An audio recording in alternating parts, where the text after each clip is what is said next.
हाँ my dear student, I am Ritesh Kumar Verma. आज मैं आपके लिए जो है मतलब नया टॉपिक लेकर के आया हूँ कि स्टोमेटा के ओपनिंग और क्लोजिंग की कुछ थियरी दी गई है, कुछ उसके लिए जो मतलब सिद्धांत दिए गए हैं। जिन सिद्धांतों को जो मतलब हम देखेंगे, जैसा कि आपने इसके पहले जो मतलब स्टोमेटल स्ट्रक्चर देखा था, किस मतलब जो है प्लांट में किस किस पार्ट के थ्रू जो है ट्रांसपिरेशन होता है। तो ट्रांसपिरेशन के ही मतलब जो है क्षेत्र में आगे बढ़ते मतलब बहुत अधिक नहीं, जो मतलब थियरी आप देख लीजिए। इस थियरी के बाद जो है आपका लगभग मतलब जो है ट्रांसपिरेशन का जो बेसिक पॉइंट है वो समाप्त होगा। ठीक है, तो इस ट्रांसपिरेशन में हम जो मतलब सबसे पहले बात करते हैं कि मतलब जो है कि आपका स्टोमेटा थी ओपनिंग और क्लोजिंग थियरी की बात करते हैं। तो ओपनिंग और क्लोजिंग थियरी क्या है, यानी स्टोमेटा ओपनिंग और क्लोजिंग थियरी में क्या दिया गया, इसके बारे में हमें देखते हैं। पहले थियरी दी गई है गार्ड सेल फोटोसिंथेसिस थियरी। ठीक है, गार्ड सेल जैसा कि हमने बताया कि स्टोमेटा में जो मतलब जो स्टोमेटा का स्ट्रक्चर होता है, ठीक है, इस प्रकार से ऐसे स्ट्रक्चर होता है।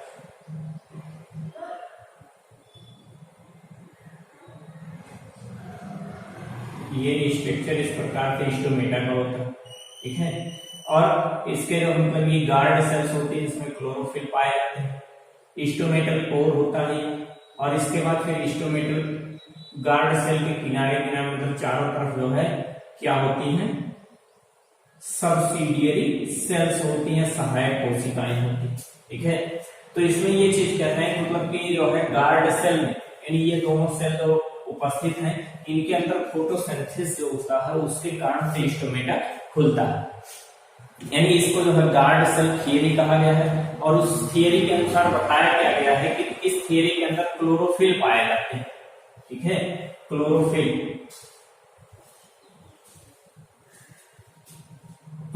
प्रेजेंट होते हैं, और इस क्लोरोफिल को जो मतलब जीजैंथीन कहा जाता है।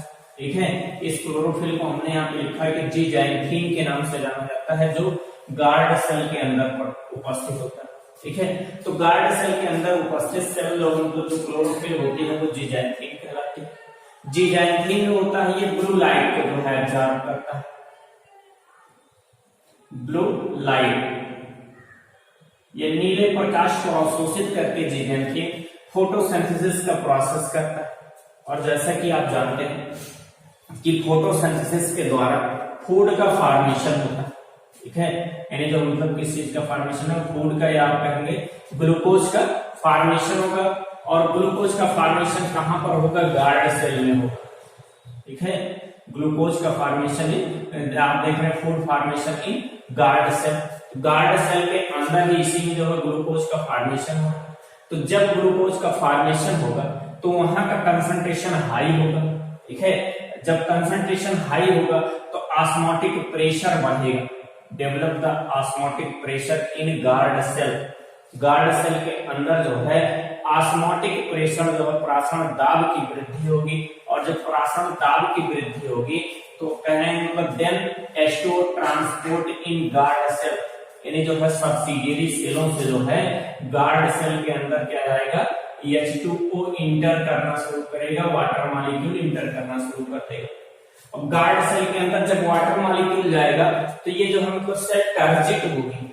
और टर्जिट होगी जब, यहाँ पे लिखा है swelling of the guard cell, यानी सेल फूल जाएगी। और जब सेल फूलेगी तो उसका जो है स्टोमेटल पोर ओपन हो जाएगा। ठीक है, यानी इस प्रकार से आप ये कह सकते हैं कि गार्ड सेल का जो मतलब जो फॉर्मेशन इस प्रकार से होता है, मतलब जो है जैसे ग्लूकोज का फॉर्मेशन, ये दिन के समय आप कह सकते हैं इन डे टाइम, यानी दिन के समय होता है। ये तो ओपनिंग की बात हुई। यदि क्लोजिंग की बात होता है कि जैसे मतलब जब तक दिन का समय होता है तब तक सूर्य का प्रकाश मिलता है, और उसके बाद फिर क्या होता है कि प्रकाश जो है समाप्त हो जाते हैं और जो फोटोसिंथेसिस होना बंद हो जाता है। और जब फोटोसिंथेसिस होना बंद हो जाएगा और जो उसमें ग्लूकोज बना हुआ है उसका जो मतलब किसके जो मतलब फ्लोएम के द्वारा ट्रांसपोर्ट हो जाएगा, तो गार्ड सेल के अंदर जो मतलब जो है सांद्रता होगी वो कम हो जाएगी। और सांद्रता के कम होने पर क्या होगा कि यहाँ से जो मतलब वाटर मॉलिक्यूल होंगे वो वापस जो है सब्सिडियरी सेल की तरफ चले जाएंगे और इस प्रकार से स्टोमेटा क्या हो जाएगा, क्लोज हो जाएगा। जो उसकी टारगेट की जो स्वेट किया था वो श्रिंक कर जाएगा और श्रिंक करके फिर स्टोमेटा बंद हो जाएंगे। कि ये ओपन और क्लोज की थियरी जो थी गार्ड सेल फोटोसिंथेसिस थियरी। एक थियरी दिया गया है सुगर स्टार्च थियरी या सुगर स्टार्च कन्वर्जन थियरी, मंड शर्करा परिवर्तन मत। ठीक है, मंड और शर्करा या शर्करा और मंड, शर्करा और मंड परिवर्तन मत, परिवर्तन सिद्धांत या मत। ठीक, ये जो दिया गया था मतलब गिवन बाय लॉयड नामक साइंटिस्ट के द्वारा दिया गया था। ठीक है, उसके बाद लोफील्ड के द्वारा इसे जो मतलब लोफील्ड नामक साइंटिस्ट के द्वारा इसे सपोर्ट किया गया लोफील्ड के द्वारा। तो लोफील्ड ने इसे जो मतलब सपोर्ट करके ये चीज कहा कि हाँ ये मत जो है ये सिद्धांत सही है। ठीक है, लॉयड ने दिया था और जो है लोफील्ड के द्वारा सपोर्ट किया गया था।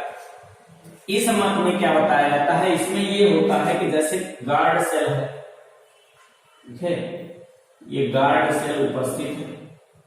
ठीक, आपको स्ट्रक्चर गार्ड सेल का बताया गया था।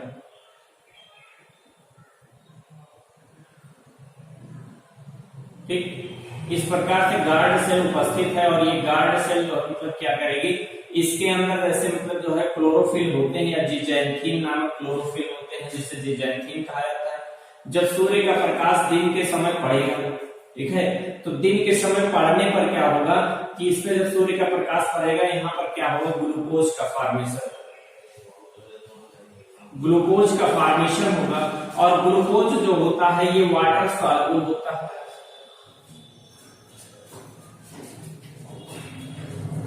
वाटर सॉल्युबल होता है। ठीक है,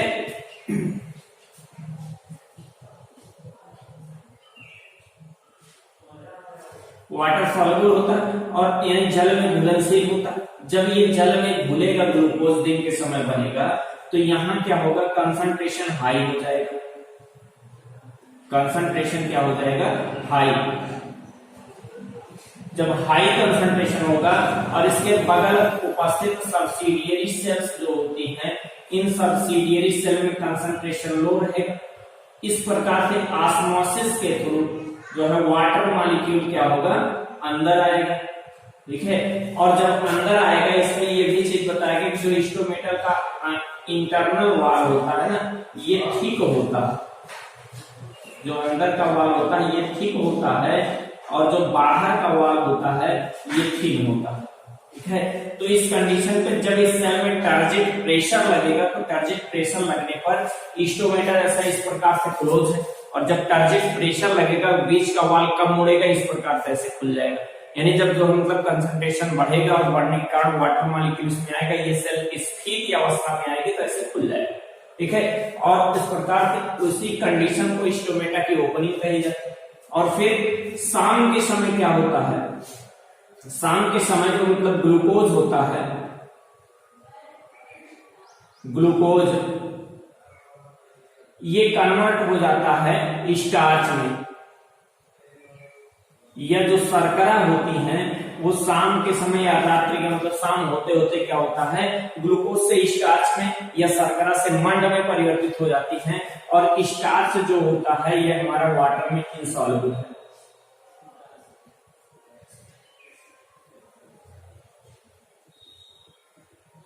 तो वाटर में क्या है, इनसॉल्युबल है। ठीक, तो इस प्रकार से इनसॉल्युबल होता है। तो ये क्या होगा कि मतलब जो है जिसके कारण से क्या होगा, जो कंसंट्रेशन सेल का बढ़ा हुआ है, जैसे इस सेल के अंदर जो कंसंट्रेशन बढ़ा हुआ है ना, वो कंसंट्रेशन जो मतलब फिर लो हो जाएगा और जो वाटर मॉलिक्यूल होगी वो सब्सिडियरी सेल या सहायक कोशिकाओं के अंदर जो है इससे गार्ड सेल से निकल करके अंदर इसके सहायक सेलों में चली जाएंगी और सहायक सेलों में जाने पर इनके अंदर की टर्जिडिटी समाप्त हो जाएगी और ये जो मतलब आप कहेंगे श्रिंक कर जाएंगे, चिपक जाएंगे। ठीक है, और इस प्रकार से स्टोमेटा क्या हो जाएगा, स्टोमेटा क्लोज।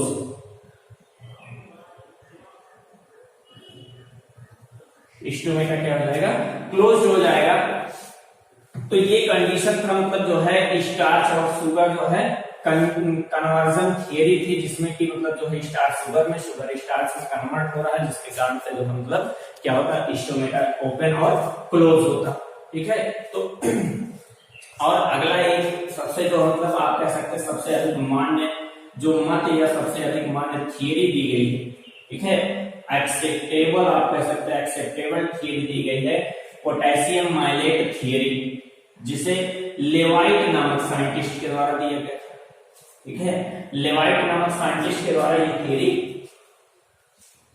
दी गई थी, जिसमें ये चीज बताया गया कि मतलब जो है इन डे टाइम में क्या प्रोसेस होता है, दिन के समय क्या प्रोसेस होता है। दिन के समय ये चीज होता है जैसे स्टोमेटा में जो है कार्बन डाइऑक्साइड गैस पर मतलब जो है इंटर करता है, और कार्बन डाइऑक्साइड इंटर करेगा और पीईपी से फास्फोइनाल पायरुविक एसिड, ठीक है,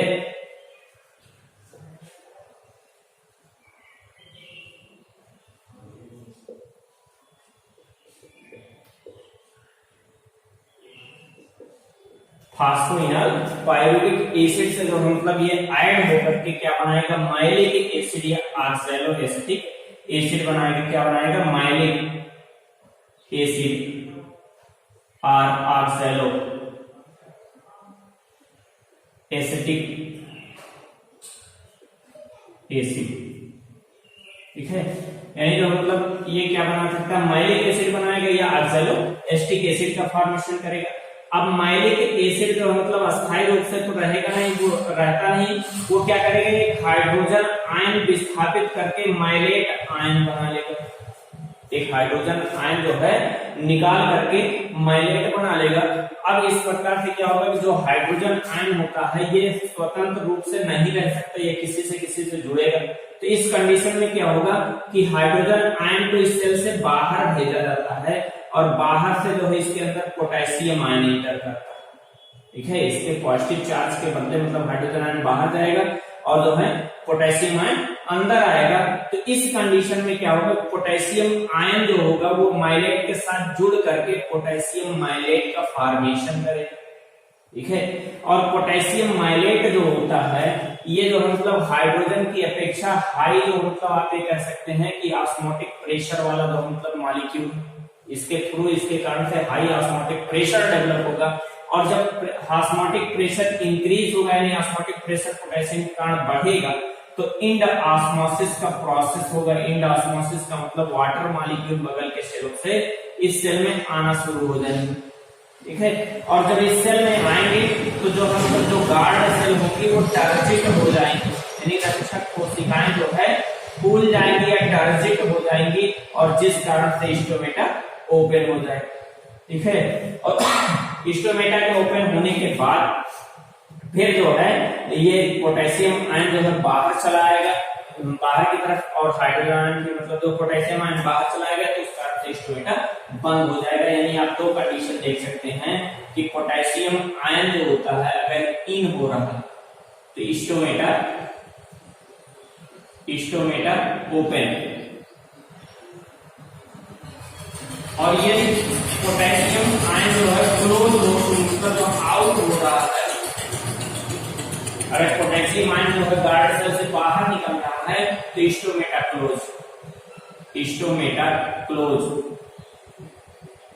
ठीक है, यानी इस प्रकार से ये क्वेश्चन आपका जो है टीजीटी में पूछा जाता है कि जो मतलब कौन सा आयन होता है जो स्टोमेटा की क्लोजिंग और ओपनिंग के लिए जो है नेसेसरी आवश्यक है, तो आप कहेंगे पोटेशियम आयन या पोटेशियम। ठीक, और साइटोकाइनिन हार्मोन्स जो होते हैं ये जो है रिस्पॉन्सिबल फॉर स्टोमेटा ओपनिंग, यानी एक प्रकार से आप इन्हें कह सकते हैं ट्रांसपिरेशन हार्मोन्स।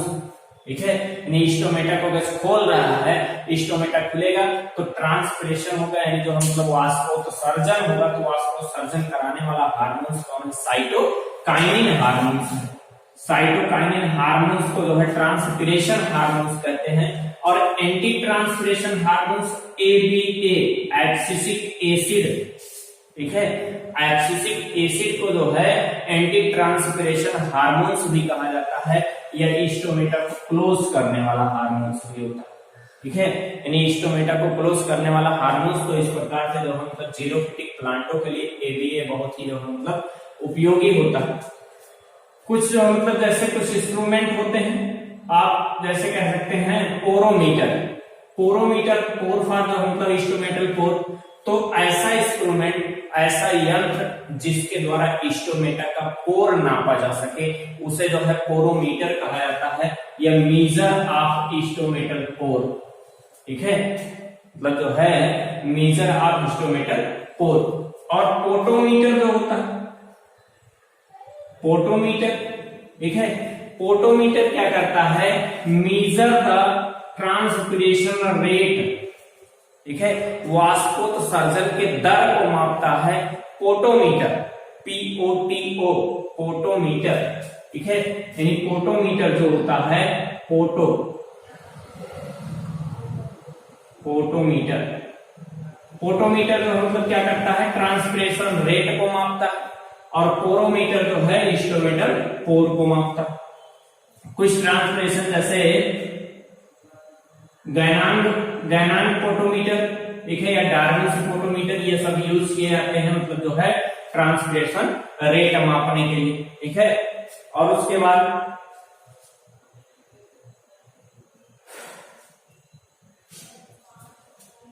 एक आपका है cobalt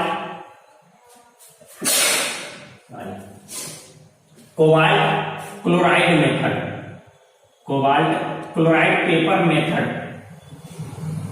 cobalt chloride paper method के द्वारा क्या होता है कि मतलब जैसे दो लीव्स हम लिए, दो पत्तियां हमारे पास है, तो उनके बीच जो है मतलब ट्रांसपिरेशन रेट के कंपैरिजन मतलब जो है तुलनात्मक जो है अध्ययन किया जाता है, उनके जो वाष्पोत्सर्जन के तुलनात्मक स्थिति का अध्ययन किया जाता है, उससे जो है कोबाल्ट क्लोराइड पेपर मेथड द्वारा होता है। आप कह सकते हैं the compare rate of transpiration on two leaves, दो पत्तियों के बीच जो है वाष्पोत्सर्जन के दर का जो है मतलब तुलनात्मक अध्ययन जो है किसके द्वारा किया जाता है, कोबाल्ट क्लोराइड पेपर मेथड के द्वारा। ठीक है, कुछ मतलब जो एक साइंटिस्ट के द्वारा दिया गया है, कर्टिस नामक साइंटिस्ट के द्वारा जो मतलब कुछ अपना वर्ड दिया गया है, या आप कह सकते हैं कि इनके द्वारा मतलब जो अपना स्लोगन कहा गया है, जिसमें इन्होंने कहा कि transpiration is a necessary and evil. ठीक है, यानी ट्रांसपिरेशन, एविल माने बुराई, ठीक है, और नेसेसरी माने आवश्यकता, यानी ये कहते हैं ट्रांसपिरेशन आवश्यक भी है और जो है बुराई भी है, यानी बेकार भी है, आवश्यकता भी है। ठीक है, और आवश्यकता किस लिए है कि जो मिनरल और इन सब चीजों वाटर मॉलिक्यूल के मतलब जो है ट्रांसपोर्टेशन के लिए, कि जिससे जो है वाटर मॉलिक्यूल, मिनरल, ये सब चीजें पत्तियों तक पहुंच सके, और जो है जो जल की जो मतलब हानि हो रही है उसके कारण से बुराई भी है। तो ये चीज मतलब जो है आपको बताया था, कर्टिस के द्वारा बताया गया था।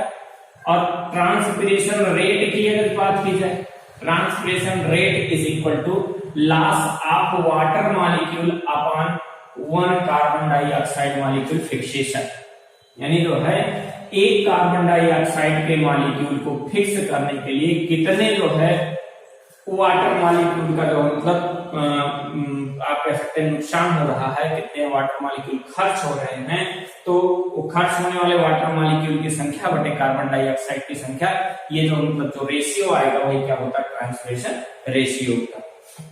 ये रेशियो अलग अलग प्लांटों में अलग है, जैसे C3 प्लांट, ठीक है, C3 प्लांट में एक कार्बन डाइऑक्साइड को फिक्स करने के लिए 500 मॉलिक्यूल जो है वाटर के खर्च होते हैं, 500 मॉलिक्यूल यानी 5 अणु जो है जल के खर्च होते हैं, बहुत अधिक मात्रा में। कहने का मतलब C3 प्लांट जो होता है ये अधिकतम अमाउंट में क्या करता है कि वाटर मॉलिक्यूल को खर्च करता है।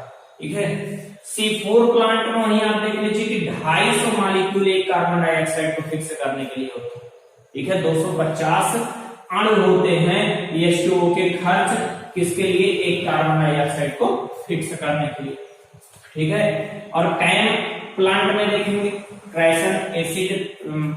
कैसनलेशन एसिड मेटाबॉलिज्म पाथवे वाले प्लांट में आप देखेंगे तो इसमें जो है सिर्फ 50 अणु खर्च होते हैं एक कार्बन डाइऑक्साइड को फिक्स करने में। इस प्रकार से सबसे अधिक मात्रा में जो है जल का संरक्षण कौन करता है? CAM plant.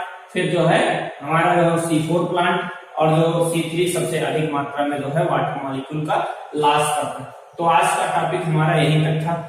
आगे हम नेक्स्ट टॉपिक लेकर के आएंगे नए जोश के साथ, और आप लोग पढ़ते रहिए, मस्त रहिए, व्यस्त रहिए। थैंक यू, जय हिंद।